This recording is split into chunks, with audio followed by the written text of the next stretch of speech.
नमस्कार, स्वागत है आपका ईटी नाउ स्वदेश पर। आप देख रहे हैं गुड मॉर्निंग स्वदेश। मैं हूं आपके साथ शेषा अध्वर्यु और अगले आधे घंटे में हम आपको बताएंगे ग्लोबल बाजारों से किस तरह के संकेत निकल कर आ रहे हैं। नतीजों के दम पर, खबरों के दम पर, ब्रोकरेज रिपोर्ट के दम पर कौन से स्टॉक्स फोकस में रहेंगे उस पर भी नजर डालेंगे। हमारे साथ कई सारे दिग्गज मेहमान जुड़ेंगे जो आपको आज के सत्र के लिए रणनीति तो बताएंगे ही, लेकिन स्टॉक स्पेसिफिक आइडियाज लेकर आएंगे और शो के आखिर में कमोडिटी मार्केट में किस तरह की रणनीति बनानी चाहिए उस पर भी नजर डालेंगे। लेकिन सबसे पहले ग्लोबल बाजारों से संकेत और गिफ्ट निफ्टी की बात करें तो कल अमेरिकी बाजारों के टेक शेयरों में कमजोरी दिखी, लेकिन आज गिफ्ट निफ्टी से पॉजिटिव ओपनिंग के संकेत निकल कर आ रहे हैं। करीब 80 अंकों की तेजी के साथ पॉजिटिव ओपनिंग के संकेत भारतीय बाजारों के लिए कल की सुस्ती के बाद अच्छे ओपनिंग के संकेत। वही एशियाई बाजारों की बात करें तो यहां पर मिला जुला कारोबार है, लेकिन आज की सबसे बड़ी खबर अमेरिका के टेक शेयरों को लेकर है। एनवीडिया जैसे शेयरों में भारी गिरावट दिखी और इस पर विस्तार में चर्चा करने के लिए अब हमारे साथ अभिषेक भी जुड़ चुके हैं। अभिषेक, गुड मॉर्निंग। बताएं किस तरह का एक्शन दिखा अमेरिकी बाजारों में और क्या उसके इम्प्लीकेशंस भारत में भी नजर आ सकते हैं। Ashesha, good morning. कर आपने सुना होगा डीप सीक के बारे में और पूरी दुनिया में चर्चा हो रही है और कल डीप सीक को लेकर जो चिंताएं हैं ना, वो वहां के टेक्नोलॉजी स्टॉक्स, खास तौर से जो सेमीकंडक्टर वाले स्टॉक्स हैं उन पर हावी होती हुई दिखी हैं। नेस्डेक कल एनवीडिया कल 17% टूट गया है और अगर हम मार्केट कैप की बात करें तो मार्केट कैप से 600 बिलियन साफ। इसके मायने ये शेषा कि टीसीएस, इन्फोसिस, एसएलटेक, विप्रो, जितनी भी आईटी कंपनीज हैं बड़ी बड़ी, सबको अगर जोड़ दीजिए तो तब भी शायद $600 बिलियन नहीं पहुंच पाएगा। तो ये इस स्केल की कंपनी है एनवीडिया। हालांकि वैल्यूएशन को लेकर चर्चाएं होती रहती है कि क्या वैल्यूएशन बहुत ज्यादा सोरअप हो गए थे और उसके चलते करेक्शन आ रहा है। लेकिन डीप सीक जो कि चाइना का एआई स्टार्टअप है, उसने पूरी दुनिया में सेमीकंडक्टर स्पेस में एआई को लेकर खलबली मचा दी है और बहुत ही कम लागत में। तो कॉस्ट कम है, कॉम्पिटिटिव है और इसकी चिंता हमने देखा कि सारे के सारे जो सेमीकंडक्टर स्टॉक्स हैं उनमें हावी होती हुई दिखी है, जो एआई को लेकर अब बड़ा निवेश भी कर रही हैं ये सारी की सारी कंपनीज। तो एनवीडिया टूटा है करीब करीब 17%। एक कंपनी है ब्रॉडकॉम इंक, उसमें भी 17% के आसपास की गिरावट आई। अल्फाबेट में 4% की गिरावट, माइक्रोसॉफ्ट में 2% की गिरावट और एक और कंपनी है मार्वल टेक्नोलॉजी, उसमें भी 19% के आसपास की भारी भरकम गिरावट आई है और ये सारे के सारी चीजें लिंक्ड हैं डीप सीक से। दरअसल पिछले महीने free open source large language model deep seek ने शुरू किया है और इसे बनाने में कंपनी के मुताबिक सिर्फ $6 मिलियन का खर्च आया है, जबकि जो बाकी कंपनीज हैं अमेरिका की, जो बड़े टेक्नोलॉजी जायंट्स हैं, वो भारी भरकम निवेश कर रही हैं। तो थोड़ी सी ना ये खलबली मची है और डीप सीक के जो डाउनलोड्स हैं वो एप्पल प्ले स्टोर पर ओपन एआई से भी ज्यादा हो गए हैं। तो ये एक टॉक ऑफ द टाउन लगातार बना हुआ है। तो कल हमने देखा कि नेस्डेक करीब 3% टूटा, S&P 500 में करीब 1.5% के आसपास से गिरावट रही, लेकिन डाउ जोन्स में कल बाइंग लौटी है और डाउ जोन्स हमने देखा कल करीब करीब 300 अंक चढ़कर दिन की ऊंचाई पर बंद हुआ है। आज से यूएस फेड की पॉलिसी बैठक होगी, उस पर बाजारों की नजर होगी, कल उसका फैसला आएगा। हालांकि सीएमई फेड वॉच टूल के मुताबिक जो दरों में नहीं बदलाव होने की जो संभावना वो है 97% के आसपास की। वैसे कल देखा जाए तो हमारे जो भारतीय आईटी स्टॉक्स हैं वो गिरावट दिखा चुके हैं। आज गिफ्ट निफ्टी पॉजिटिव ओपनिंग के संकेत दे रहा है। तो शायद अब चूंकि मॉडल अलग है इंडियन आईटी कंपनीज का, ये सर्विस कंपनीज हैं, आईटी सर्विस वाली कंपनीज हैं, तो एनवीडिया से लिंक करना या सेमीकंडक्टर से लिंक करना उतना ठीक नहीं होगा। लेकिन सेंटिमेंट वीक थे तो ये शेयर गिरे थे। शायद हो सकता है कि आज थोड़ा सा फिर से और गिरावट हम देखने को इनमें मिलेगा। लेकिन अगर हम एशिया की बात करें, लगातार तीसरे सत्र में नरमी है। जापान के इंडेक्स निकेई में 300 अंकों के आसपास की गिरावट है और जापान में जो सेमीकंडक्टर से जुड़े जो शेयर हैं उनमें भी हमने तेज बिकवाली कल के सत्र में देखी। आज वो फिर से थोड़ी सी कंटिन्यू होती हुई दिख रही है। Semiconductor testing equipment supplier company है एडवेंटेस्ट, ये करीब करीब 9.25% टूट गया। टोक्यो इलेक्ट्रॉन का शेयर करीब 5% टूटा और सॉफ्टबैंक का शेयर करीब करीब कल टूटा था 8.5% के आसपास। आज फिर से गिरावट है 4 से 5% के आसपास की, क्योंकि एक इनकी सब्सिडरी कंपनी है जो कि चिप डिजाइन का काम करती है, तो इनमें गिरावट आ रही है। अगर हम अन्य संकेतों की बात करें तो क्रूड में थोड़ी सी नरमी और बढ़ी है। आप $77 के आसपास के भाव हैं। सोने में भी ऊपरी स्तरों से थोड़ी सी प्रॉफिट टेकिंग आई है, $2750 के नीचे जाकर सोना कारोबार कर रहा है।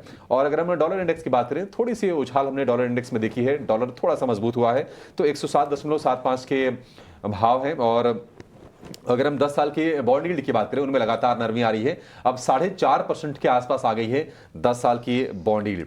तो संकेत यूएस से मिले जुले, डाउ चूंकि इंडस्ट्रियल स्टॉक्स का वेटेज उसमें ज़्यादा है तो डाउ जो उस पर तेज़ी देखी, लेकिन जो टेक्नोलॉजी का वेटेज नैस्डैक में ज़्यादा है तो वो इंडेक्स कल टूट के बंद हुआ है। और एशिया से मिले जुले संकेत है, लेकिन अपना जो संकेत है गिफ्ट निफ्टी, वहां पर हम देख रहे हैं कि करीब 60-70 अंकों के आसपास की तेजी है और 22,900 के ऊपर जाकर कारोबार कर रहा है।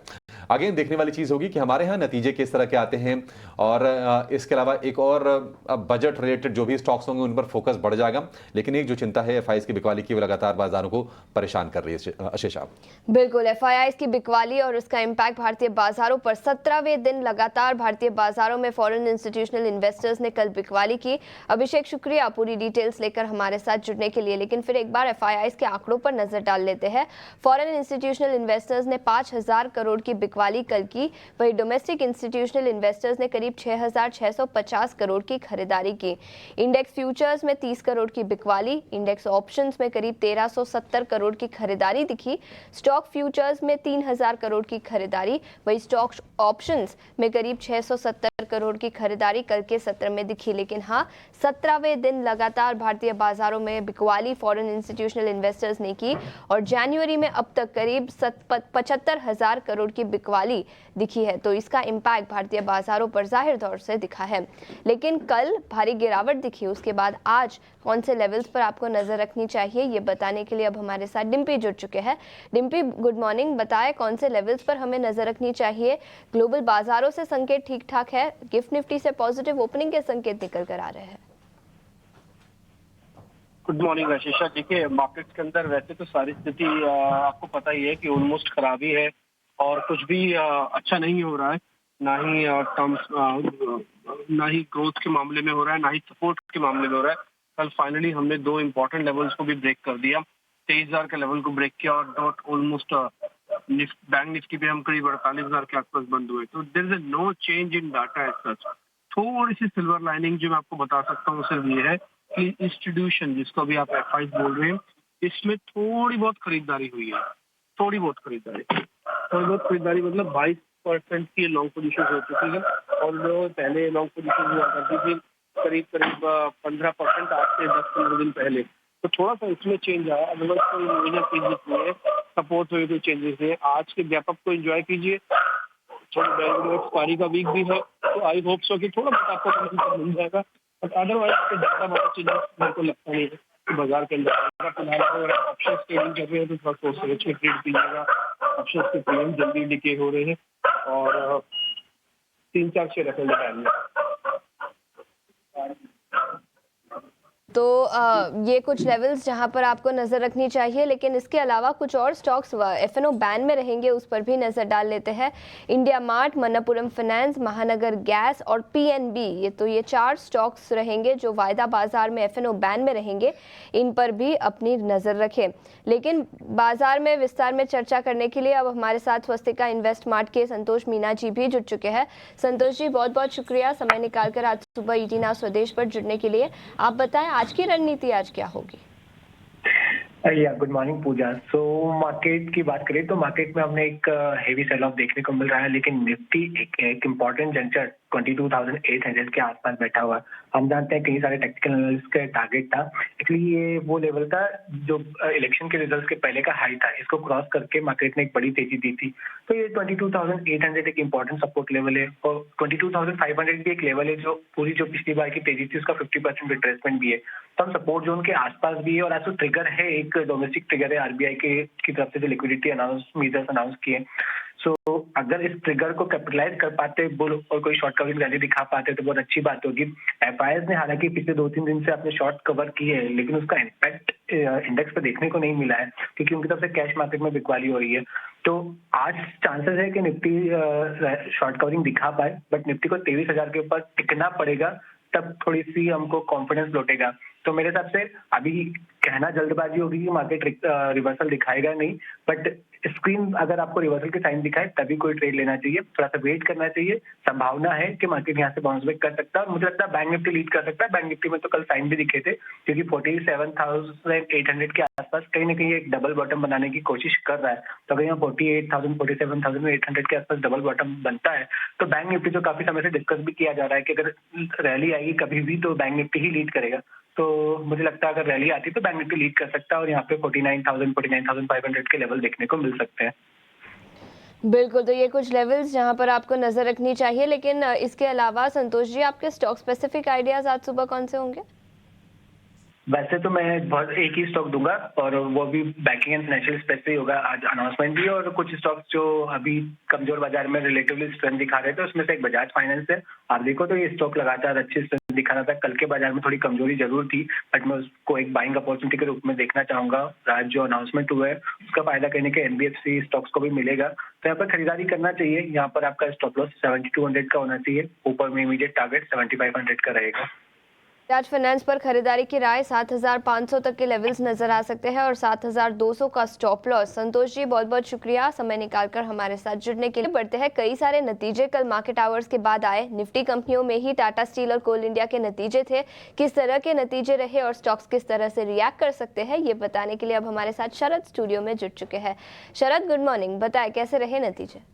जी बिल्कुल, सबसे पहले जो है अर्निंग्स पे बात करते हैं। टाटा स्टील है और उसके कोल इंडिया, दोनों मेन लाइन निफ्टी अर्निंग्स है, पर अर्निंग्स देखा जाए तो डिसअपॉइंट नहीं किए दोनों में। सबसे पहले बात करें तो टाटा स्टील के आंकड़े पे यहाँ पे जो है बेटर देन एस्टिमेट्स आपके नंबर देखने मिले हैं, और जो इंडिया बिजनेस है, बाहर का बिजनेस है, दोनों में आउट परफॉर्मेंस देखने मिली है। रियलाइजेशंस में भी जो है इम्प्रूवमेंट देखने मिला है। और अगर कोल इंडिया की बात करें लार्जली, तो यहाँ पे भी रियलाइजेशन स्टेबल रहे हैं, slightly on the green side, और overall largely in line set of numbers जो है यहाँ पे देखने मिले। कुछ नेगेटिव नहीं आया है कोल इंडिया के आंकड़े में। अब बात करते हैं पिरामल एंटरप्राइजेज में, यहाँ पे कमज़ोर इम्पैक्ट जो है नंबर्स में देखने मिला है, खासकर कि एमएफआई सेगमेंट में। हाँ, और यहाँ पे देखें तो लगभग वीक सेट ऑफ नंबर्स आया है। पेट्रोनेट एलएनजी की बात करें तो यहाँ पे जो है दहेज प्लांट की यूटिलाइजेशन अभी भी कम लेवल्स पे है और लार्जली जो है वीक सेट ऑफ नंबर्स देखने मिले हैं। आईजीएल में भी यही आंकड़ा आया है और मार्जिन्स में भी देखा जाए तो एक बड़ी गिरावट आई है। अगर बात करें इमामी की, हमारी अगली स्टॉक है, तो यहाँ पे मिले जुले नतीजे देखने मिल रहे हैं, हालांकि मार्जिन्स में थोड़ी इंक्रीज ज़रूर आई है। बजाज हाउसिंग फाइनेंस की भी जो बात करें तो यहाँ पे strong to mixed set of numbers है यहाँ पे देखने मिल रही है, जहाँ पे पैट में लगभग 25% का उछाल देखने मिला है। फेडरल बैंक की भी बात करें तो नंबर्स जो है लार्जली आप कह सकते हैं मिले जुले यहाँ पे भी देखने मिल रहे हैं। नेट इंटरेस्ट इनकम सिक्वेंशियली 3% बढ़ा है और ईयर अर्निंग बेसिस पे 15% का ग्रोथ आया है। तो लार्जली जो है बीएफएसआई स्पेस से जो है mix to weak set of numbers आ रहे हैं। और interestingly Tata Steel Coal India के जो है नतीजे इनलाइन या गुड सेट ऑफ नंबर्स देखने मिले हैं। टाटा स्टील और कोल इंडिया के नतीजे अच्छे, लेकिन इसके अलावा कई सारे कंपनियों के नतीजे ठीक ठाक दिखे। लेकिन शरद, इसके अलावा खबरों के दम पर भी कुछ स्टॉक्स फोकस में रहेंगे, उसके बारे में बताएं। जी बिल्कुल, ऑफ कोर्स आईटी स्टॉक्स में नज़र रखिएगा। कल एनवीडिया का जो मार्केट कैप था ऑलमोस्ट $600 बिलियन एक दिन में साफ हो गया। ये सबसे बड़ा सफाई है यूएस के हिस्ट्री में। इसके चलते कई सारे इंडियन आईटी कंपनी भी फोकस में रहेंगे। पहले तो आपका बिग टेक गया, सब 2 से 8% या 11% गिर गए बाहर। यहाँ पे आईटी कंपनीज के भी एआई और जेन एआई का जो जिस तरह बोलबाला चल रहा था 2-3 क्वार्टर से, अब वहाँ पे भी लगता है कि थोड़े इश्यूज आ सकते हैं, बिकॉज एक रब ऑफ इफेक्ट आता है। तो यहाँ पे ऑफकोर्स हम देखेंगे आईटी स्टॉक्स पे यहाँ पे आज नेगेटिव इम्पैक्ट जो है देखने मिल सकता है। और याद रखिए ये जो है अक्रॉस द बोर्ड देखने मिल सकता है, क्योंकि बहुत सारे आईटी कंपनीज ने जो है आप कह सकते हैं कि अपनी एआई इन्वेस्टमेंट स्टार्ट की थी। तो ये ऑफकोर्स डीप सीक करके एक है एआई जो चाइना से आया है, जिसने पूरे मार्केट्स को जो है घुमा दिया है। बैंकिंग एनबीएफसी स्टॉक्स के लिए पॉजिटिव न्यूज़ फ्लो है। आरबीआई ने अनाउंस किया मेजर्स जहां पे वो लिक्विडिटी डालने वाले बैंकिंग सिस्टम में। अब इस लिक्विडिटी के बारे में अगर हम बात करते हैं तो ये बहुत सिंप्लीफाई कर देता हूं मैं कि यहाँ पे जो है सेंटिमेंट पॉजिटिव रहेगा बैंक्स का जिनका लोअर जो है एलसीआर रेशियो या stretched loan to deposit ratio है। इसमें जो है इंक्लूड करते हैं HDFC Bank, Axis Bank, Federal Bank और बैंक ऑफ बड़ौदा। और इसके अलावा लिक्विडिटी मेजर्स जो है कुछ एनबीएफसीज को भी बेनिफिट करने वाले हैं। इसके अलावा आईटीसी पे नज़र रखिएगा। अब आईटीसी का जो होटल्स का आर्म है वो लिस्ट होने वाला है कल, यानी कि जनवरी 29 को। जो लास्ट डिस्कवर्ड प्राइस था वो लगभग 260 रुपीज़ पर शेयर था एनएससी में और 270 रुपीज़ था बीएससी में। तो ऑफकोर्स आईटीसी जो है ऑलरेडी ट्रेड कर रहा है होटल्स के अलावा ही, तो ऑलरेडी हमने एडजस्टमेंट तो देख लिया था 6 तारीख को, लेकिन अब जो है ITC होटल्स की लिस्टिंग होने वाली है और इसका जो डायरेक्ट कॉम्पिटिटर रहने वाला है वो है IHCL। तो इस दोनों स्टॉक्स पे नज़र रखिएगा। 361 वेल्थ एसेट मैनेजमेंट की बात करें तो यहाँ पे कंपनी ने बाटलीवाला एंड करनी सिक्योरिटीज़, एक बड़ी ब्रोकिंग फर्म है, उनको अक्वायर किया है। कैश कंसिडरेशन लगभग 1700 करोड़ रुपए का है। एक्सपेक्टेशंस है, स्ट्रीट एक्सपेक्ट कर रही है कि ये जो डील हुई है वैल्यू एक्रेटिव है EPS के, और जो इसके UHNI सेगमेंट, जो अल्ट्रा HNI सेगमेंट होता है जिसको वो कैटर करती है, उसके लिए जो है एक अच्छी एक्विजिशन है। पेटीएम के लेकिन नेगेटिव न्यूज़ फ्लो, उनकी जो आर्म है जिसका नाम है पेटीएम पेमेंट्स, उनके MD और CEO ने जो है नकुल जैन ने रेजिग्नेशन दे दिया है। वो अपने एंटरप्रेन्योरियल जर्नी पे जो है फोकस करेंगे, ये एक्सचेंज फाइलिंग में कहा गया है। बट फिर भी आप कह सकते हैं कि बड़े रेजिग्नेशन जो है हमें फिनटेक्स में देखने मिल रहे हैं। तो ये अहम स्टॉक्स है जिसमें आपकी नज़र होनी चाहिए। यहाँ पे लार्जली सेक्टर ड्रिवन ज़्यादा स्टॉक्स है आज, तो उस पर जो है आप फोकस रखिएगा।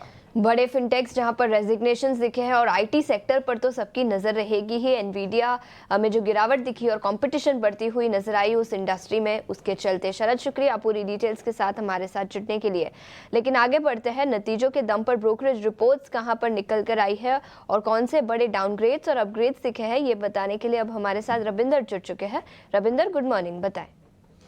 जी, तो सबसे पहले हम शुरुआत करते हैं टाटा स्टील से, जहां पर कंपनी ने कल अपनी तीसरी तिमाही के रिजल्ट अनाउंस किए थे और उस पर कुछ ब्रोकरेज नोट आ रहे हैं। जैसे JP मॉर्गन ने जो है मेंटेन रखा है टाटा स्टील पर ओवरवेट रेटिंग और टारगेट प्राइस जो 155 का रखा है, जहाँ पे उनका कहना है कि जो lower than expected other expense था उसके चलते EBITDA में जो है बीट देखने मिला और नेट डेट रिडक्शन जो है वो एक की पॉजिटिव है।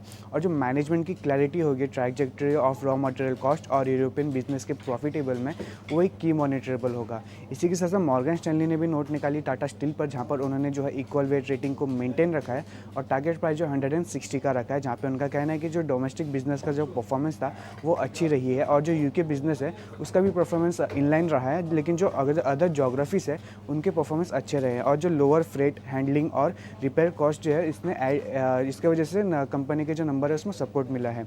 अगला जो स्टॉक फोकस में रह सकता है ACC, जहाँ पर CLSA ने जो है मेंटेन रखा है आउट परफॉर्म रेटिंग और टारगेट प्राइस जो है 2580 का रखा है, जहाँ पे उनका कहना है कि जो Q3 का जो अर्निंग था वो बिलो एस्टिमेट था, जो कि बूस्टेड था एक्सेप्शनल आइटम और जो हायर सेल्स भी देखने को मिला है न्यूली एक्वायर्ड एंटिटीज़ के वजह से। इसी के साथ साथ जो इन्वेस्टेक ने भी जो मेंटेन रखा है होल्ड रेटिंग और टारगेट प्राइस जो है 2845 का रखा है, जहाँ पे उनका कहना है कि जो एडजस्टेड EBITDA में जो है उसमें मिस देखने मिला है और उनका जो प्रीफर है वो अंबुजा सीमेंट है ओवर ACC। अगला जो स्टॉक है कोल इंडिया, जहाँ पर मॉर्गन स्टैनली ने जो है मेंटेन रखा है ओवरवेट रेटिंग और टारगेट प्राइस जो है 525 का रखा है, जहाँ पर जो उनका कहना है कि जो बेटर रियलाइजेशन के चलते वॉल्यूम में जो ग्रोथ देखने मिला और हायर कॉन्ट्रैक्चुअल एक्सपेंस भी देखने को मिला। इसी के साथ JP मॉर्गन ने जो मेंटेन रखा है न्यूट्रल रेटिंग और टारगेट प्राइस जो है 435 का रखा है, जहाँ पे उनका कहना है कि जो पैक था वो इनलाइन था और जो मैनेजमेंट की कमेंट्री होगी ऑक्शन प्रीमियम्स और गाइडेंस ऑन कॉस्ट, वो एक की पॉजिटिव होगा आगे चल के। अगला जो स्टॉक फोकस में रह सकता है सीमेंस, जहाँ पे जो है UBS ने नोट निकाली सीमेंस पर और उन्होंने जो है अपग्रेड किया स्टॉक को बाई पर और टारगेट प्राइस जो 8000 का रखा है, जहाँ पे उनका कहना है कि जो डाइवर्सिफाई और रेजिलिएंट बिजनेस मिक्स है कंपनी का एज़ कम्पेयर टू उसके पीएस और जो रिस्क रिवॉर्ड है करंट वैल्यूएशन पे वो फेवरेबल है सीमेंस का। और सीमेंस में जो है रिसेंट डी रेटिंग देखने को मिली थी म्यूटेड गवर्नमेंट कैपेक्स और कंसर्न ऑन ऑर्डरिंग और अर्निंग के चलते। अगला जो स्टॉक फोकस में रह सकता है पिरामिड इंटरप्राइजेस, जहाँ पे जो सिटी ने मेंटेन रखा है sell rating and target price जो 800 का रखा है, जहाँ पर उनका कहना है कि जो अर्निंग में इम्पैक्ट देखने को मिला higher credit cost of ₹6.5 billion और जो FY25 का और 25 का जो अर्निंग जो है रिवाइज डाउन किया है 46%, 9% और 9% पर ड्यू टू लोअर बेस पर।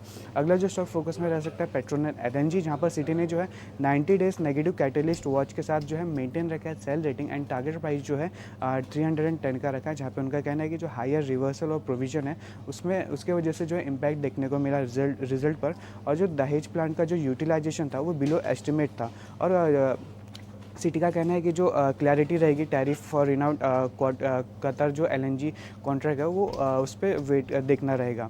अगला जो स्टॉक है DLF, जहाँ पर जेफरीज ने जो मेंटेन रखा है buy rating and target price जो है 1000 का रखा है, जहाँ पे उनका कहना है कि जो FY25 का जो प्री सेल एस्टिमेट था वो 15% से रेज हुआ है 23,000 करोड़ पर और जो मैनेजमेंट का जो प्लान है मुंबई में प्रोजेक्ट लॉन्च करना और लीज इनकम जो है 20% से इंक्रीज हो सकती है FY26 में। अगला जो स्टॉक फोकस में रह सकता है IOC, जहाँ पर जेफरीज ने मेंटेन रखा है buy rating and target price जो है 170 का रखा है, जहाँ पे उनका कहना है कि जो एस्टिमेट था वो अर्निंग एस्टिमेट था वो मिस हुआ है due to weak refining inventory losses और मार्केट चैलेंजेस के वजह से, और जो एलपीजी का जो रिलीफ है वो ड्रीव कर सकता है अर्निंग अपसाइड पर। अगला और आखिरी जो स्टॉक आज फोकस में रह सकता है बालकृष्णा इंडस्ट्री, जहाँ पर नोमिरा ने जो है अपग्रेड किया है बाई पर बालकृष्णा इंडस्ट्री पर, और टारगेट प्राइस जो है 3242 का रखा है, जहाँ पे उनका कहना है कि जो अर्निंग अपसाइकल एक्सपेक्टेड है H2 FY25 में, और जो करंट वैल्यूएशन है कंपनी का वो अट्रैक्टिव है, और जो सस्टेनेबल मार्केट शेयर कंपनी ने गेन किया है इंडिया और यूएस में। Balkrishna Industries, IOCL, Coal India, JSW Steel, Tata Steel, कई सारे कंपनियां जो नतीजों और उसके चलते जो ब्रोकरेज रिपोर्ट्स आई है उसके दम पर फोकस में रहेंगे। रविंदर, शुक्रिया पूरी डिटेल्स के साथ हमारे साथ जुड़ने के लिए। लेकिन आगे बढ़ते हैं, कमोडिटी मार्केट पर रणनीति बताने के लिए आज हमारे साथ टेक्निकल IQ के अखिलेश जैन जुड़ चुके हैं। Akhilesh ji, good morning. और सबसे पहले सोने और चांदी की बात करेंगे। पिछले कुछ दिनों में कुछ कॉमेंट्री निकल कर आई है डोनाल्ड ट्रंप से, जिसके चलते काफी वॉलेटिलिटी यहाँ पर दिखी है। लेकिन सबसे पहले सोने और चांदी पर क्या रणनीति होगी? Very good morning. देखिए, यस, प्राइजेस में हमने ऊपरी स्तरों पर काफी वॉलेटिलिटी देखी, क्योंकि रिसेंट टाइम के अंदर काफी स्पेशली गोल्ड के भाव, हमने जहां गोल्ड के भाव को लाइफ टाइम हाईज पे ज्यादा देखा, बट सिल्वर अब भी हम देखेंगे तो अपने लाइफ टाइम हाई जो MCX में बनाया वहां से 7-8 हजार नीचे है। तो मुझे लगता है कि ये काफी अनसर्टेनिटी रहेगी प्रीशियस मेटल्स के अराउंड। बट यहाँ पर एक चीज देखने वाली है कि जैसे नंबर ऑफ फैक्टर्स है, जैसे बॉन्ड यील्ड्स का कंटिन्यूस बढ़ना है, एंड ट्रम्प के आने के बाद मुझे लगता है कि यहाँ पर बिल्डअप रहना चाहिए थोड़ा प्रेशर प्रीशियस पे। तो गोल्ड में वो चीज हमको यहाँ पे मिसिंग दिखी है, और गोल्ड कंटिन्यूसली बढ़ रहा है। तो मेरे को लगता है कहीं ना कहीं ये फैक्टर जल्दी ही डिस्काउंट होंगे, और यहाँ पर एक डीप प्रॉफिट बुकिंग गोल्ड के अंदर एक्सपेक्टेड है। मुझे लग रहा है कि गोल्ड को स्टिल, जैसे हम 2 दिन से देख रहे हैं कि 80,000, 150, 200 के आसपास आता है, वहां से करेक्शन मिलता है। तो मुझे लग रहा है कि वो एक फॉर शॉर्ट टर्म एटलीस्ट एक सेल करने का उपयुक्त एरिया है। तो मुझे लग रहा है आज के सत्र में भी, या थोड़ा सा अगर 2-3 दिन का रुझान लेके चले, तो मुझे लग रहा है कि उछाले पे इसको बेचना ही चाहिए। गोल्ड अराउंड 79,600 के आसपास क्लोज किया था कल।